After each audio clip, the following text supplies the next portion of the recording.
Itinuturong umano'y mastermind ang isang business couple sa pagpatay sa vlogger na si Alicia Lipata. Ayon kay PNP Chief Police Brigadier General Jose Melencio Nartates Jr., lumalabas sa investigasyon na may utang umanong 8 milyong piso ang biktima sa mga suspek. Mula sa usaping pinansyal, lumala din umano ito bilang personal na alitan. Nilinaw naman ni Nartates na personal ang nakikitang motibo at walang ibang vlogger na sangkot sa hidwaan. Ibinasura rin ng pulisya ang mga espekulasyong politikal ang pagpatay, lalo't kilala si Lipata bilang political vlogger. Ayon naman sa PNP, posible pa ring lumitaw ang ibang motibo habang umuusad ang investigasyon. Nauna nang naaresto ang mga motorcycle riding suspect na umano'y bumaril kay Lipata sa harap ng kanyang bahay sa Caloocan City.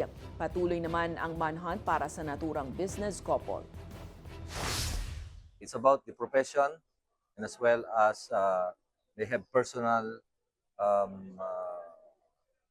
grudge or personal disagreement na nagsimula sa utang.